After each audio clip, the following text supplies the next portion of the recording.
আজকে ভিডিওতে শেয়ার করব তোমাদের সাথে একটা মস্ত বড় সেলিব্রিটির বাড়ি, বসত বাড়ি। তো অবশ্যই তোমরা ভিডিওটা শেষ অবধি দেখো। তো বেশি দেরি না করে ভিডিওটা শুরু করা যাক। দেখো সকাল সকাল উঠে পড়েছি, উঠে চা নাস্তা একদম রেডি হয়ে গেছে। বেরিয়ে পড়েছি মেয়েকে স্কুলে দিতে। আর দেখো আজকের ওয়েদারটা কত সুন্দর। আর দেখো এই যে ফুলটা কৃষ্ণচূড়া, তো এই ফুলটাও এখনো বেশ হচ্ছে এখানে। এই মহল্লাটাতে দেখলাম বেশ ভালো আহ গাছপালা আছে বড় বড়।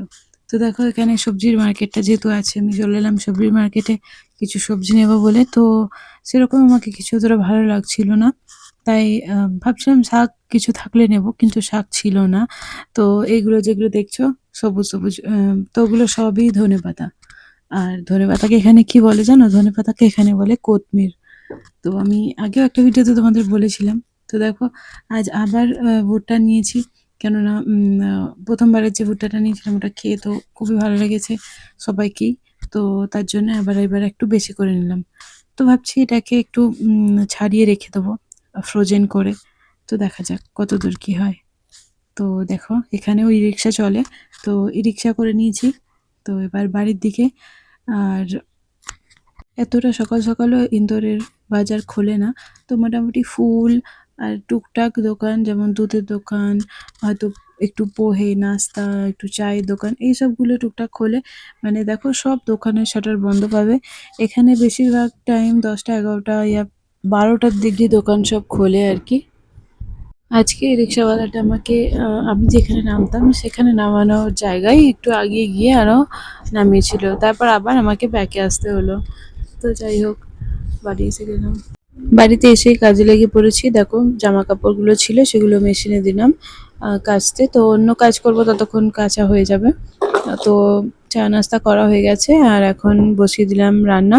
তো আজকে বানাবো সয়াবিন। তো সয়াবিনটা আমি প্রথমে পানিটা গরম করে নিই, তার মধ্যে একটু নুন দিই, আর তার উপরে এই যে সয়াবিনটা দিয়ে ওটাকে ভিজিয়ে একটু রেখে দিই। তারপর ভেজে নিই আর কি। তো ভেজে নেওয়ার পরে রান্নাটা করি, কেননা আলু বলো তারপরে সয়াবিন যে কোনো সবজি ভেজে নিয়ে রান্না করলে বেশ ভালো হয় আর কি, খেতে ভালো লাগে। তো দেখো এখানে আমি রান্নাটা বসিয়ে দিয়েছি। প্রথমে তেলটা গরম করে নিলাম, তারপর সয়াবিনটা ভেজে নিচ্ছি। তো সয়াবিনটাকে একটু না আঁচটা আস্তে করে ভাজতে হয়, তো ভালো হয়। বেশি জোর করে দিয়ে ভাজলে কিন্তু লেগে যায়, চারিদিকে লেগে যায়, আর আলাদাই ও হাঁড়িটাই ফের আবার চেঞ্জ করতে হবে, এরকম অবস্থা হয়ে যায়। তো দেখো এদিকে আমি ভুট্টাগুলোও সেঁকতে বসিয়ে দিয়েছি। তো এখানে তো কোনো অপশান নেই, গ্যাসেই সেঁকতে হবে, তাই গ্যাসেই বসিয়ে দিয়েছি সেঁকতে। আর এটাকে আমাদের এখানে আমেরিকান ভুট্টা বলে। আমি জানি না, আলাদা আবার দেশি ভুট্টা হয় হয়তো। তো এটা আলাদা, ওটা আলাদা। তো দেখো আলুটাও আমি ভেজে নিচ্ছি এদিকে একবার, কেননা বললামই কি আলু ভেজে নিয়ে তরকারিতে দিলে বেশ টেস্ট হয়। তো দেখো আমি মশলা সব কিছু দিয়ে নিয়েছি, পেঁয়াজটা লাল করার পরে সব কিছু দিয়ে আর কি কষিয়ে নিচ্ছি। তো ওদিকে দেখো রান্না করতে করতে জামা কাপড়টাও কাচা হয়ে গেছে, তো জামা কাপড়টাও আমি মেলে দিলাম।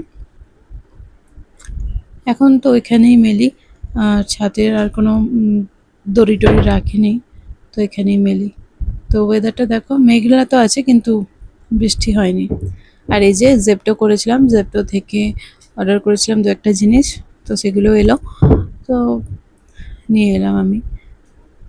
তো দেখো আজকে ফ্লোর ক্লিনার অর্ডার করেছিলাম, আর এটা আমি প্রথমবারের মতোই অর্ডার করেছি, তো তোমাদের সাথে শেয়ার করব কেমন এসেছে। তো আমি এই হেনাটা ইউজ করি, নূপুর হেনা। তো বেশ কয়েকদিন ইউজ করা হচ্ছিল না, তারপরে আবার আনালাম। তো এই যে, আর আন্নাতে ভুলে গেছিলাম দুধ, তাই দুধটা অর্ডার করে দিয়েছিলাম। তো 10 মিনিটের মধ্যে এসে যায়। আর এই যে এটা হচ্ছে রিফিল প্যাক। তো আমি এটা যেহেতু প্রথমবার ইউজ করছি, তো আমি এই বটলটার সাথেই আগে নিলাম, তারপরে আবার এইটা আর কি আলাদা করেও কেনা যাবে। তো শুধু আর কি রিফিলটা, তখন বোতল না নিলেও চলে। তো দেখো এরমভাবে মিক্স করে নিতে হয়। ওটা লিকুইডই ছিল, যেমন হ্যান্ড ওয়াশটা পাউডার থাকে, এটা লিকুইডই ছিল। তো ওর মধ্যে মিক্স করে একটা মাইল্ড সেন্ট, ভালো ছিল স্মেলটা। তো দেখো এখানে বিছানা গুছিয়ে নিচ্ছি। বিছানাটা গুছিয়ে নেওয়ার পরে তো ঘরটা পরিষ্কার করে নেব।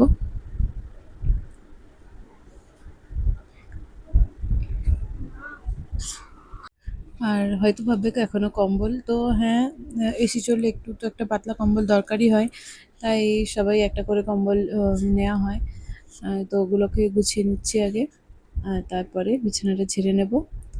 বিছানাটা ঝেড়ে নেওয়ার পরে যেটা যার জায়গায় রেখে দেবো, আর তারপর ঝাঁট দিয়ে ঘরটা মুছে নিলেই কমপ্লিট।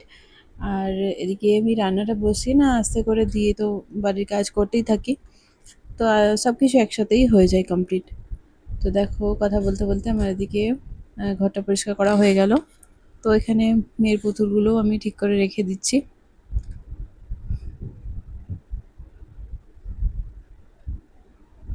তো ওর মাঝে মাঝে হয় এরকম কি কখনো কোন পুতুলটা ভালো লাগে, কখনো কোন পুতুলটা।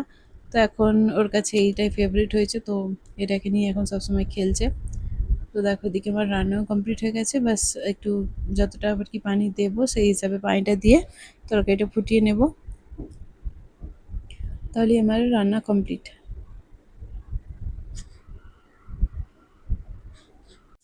আর বাড়ির কাজও এখন চলছে, উপরে মিস্ত্রিরা কাজ করছে।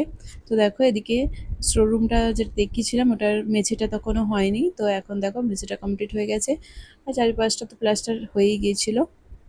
আর ফার্নিচারের কাজও চলছে, তো ফার্নিচারের কাজও দেখাবো তোমাদের। তো যেটা আজকের ভিডিওর সব থেকে বড় আকর্ষণ, তো সেটাই তোমাদের দেখাচ্ছি। দেখো আমরা একটু বাইরে গিয়েছিলাম, এটা হচ্ছে পদ্মভূষণ প্রাপ্ত গায়ক উস্তাদ আমির খাঁয়ের বাড়ি। হয়তো অনেকেই ওনাকে চেনেন, আবার হয়তো অনেকে চেনেন না, তো বলবো একটু গুগল করে নেবে, তাহলেই হবে, তাহলেই বুঝতে পেরে যাবে তিনি কে। আর এই যে এটা ওনার নিজের বাড়ি আর কি। তো এখন ওনাদের কেউ আত্মীয়রা থাকে, আর বাস এটাই। আর এই যে দেখো আমাদের ফার্নিচারের কাজ কতদূর হলো। তো দেখো ওপরে যেহেতু বক্সেস হবে তাই স্ট্রাকচার হয়ে গেছে, এদিকে আমার ড্রেসিং হবে, তো সেটাও হয়ে গেছে দেখো। আর এখনো অনেকটাই বাকি, তো যতদূর হবে তোমাদের সাথে শেয়ার করব আগের কাজ। আর ভিডিওটা যদি ভালো লেগে থাকে অবশ্যই ভিডিওতে লাইক করো, কমেন্ট করো, আর আগে কি ভিডিও দেখতে চাও অবশ্যই জানিও। তো আজকে ভিডিওটা এই অবধি, দেখা হচ্ছে অন্য কোনো ভিডিওতে নতুন কোনো গল্প নিয়ে। টাটা।